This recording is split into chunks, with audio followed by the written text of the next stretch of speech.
అది స్కూల్స్‌కు ఆఖరి రోజైన రోజు పిల్లలంతా ఆత్రంగా గేటు వైపు ఎదురెదురు చూస్తూ ఉన్నారు. అమ్మా, నాన్నలు హాస్టల్ లోపలికి వచ్చిన వాళ్ళు సంతోషంగా, సరదాగా అమ్మా, నాన్నలతో ఆనందంగా గడుపుతూ ఉంటే, ఎందుకోసమంటే మరి ఈరోజు నుంచి స్కూల్స్ ఉండవు, హాస్టల్స్ ఉండవు, చదివేదుండదు. ఇంటికెళ్తాము. మన ఫ్రీడమ్ అనమాట. ఫ్రీ బర్డ్ అని చెప్పొచ్చు. ఒక్క మాటలో చెప్పాలంటే చదవమనేవాళ్ళు, చదువుకో అనేవాళ్ళు, మరి హోంవర్క్ చేయమనేవాళ్ళు, హోంవర్క్ ఎందుకు చేయలేదు అనేవాళ్ళు ఎవ్వరూ ఉండరు. ఇక రేపటి నుంచి నచ్చిన ఫ్రెండ్స్, నచ్చిన చుట్టాల ఊర్లకు వెళ్ళొచ్చు,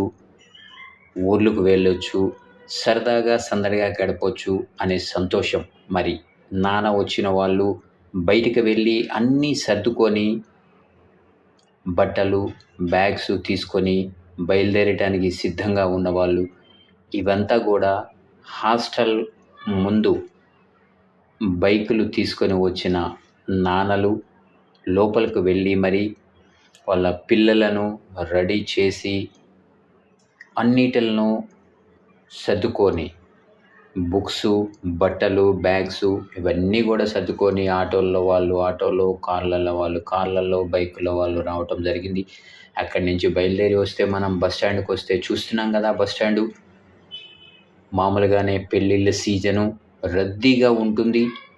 అందులోనూ హాస్టల్స్, స్కూల్స్, కాలేజెస్ అన్నిటికి సెలవులు ఇవ్వటం వల్ల బస్ స్టాండ్ అంతా కూడా చాలా రద్దీగా ఉంది.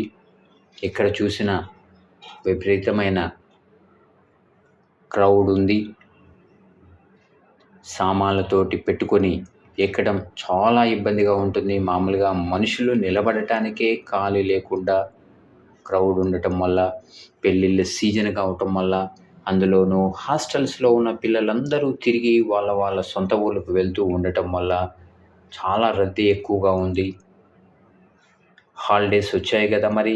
సమ్మర్ హాలిడేస్ అంటేనే ఆనందం పట్టలేనంతగా ఉంటుంది పిల్లలకు. చెప్పుకున్నాము ఎందుకుంటుందో ఆనందము అనేది.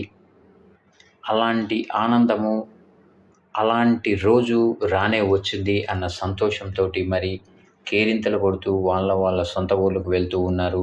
పెద్ద వయసు వాళ్ళు మరి పెద్దమ్మలు, అమ్మమ్మలు, నానమ్మలు లాంటి వాళ్ళు ఈ రద్దీలో ప్రయాణించడము అసలే ఎండ తీవ్రత ఎక్కువగా ఉంటూ ఉంది.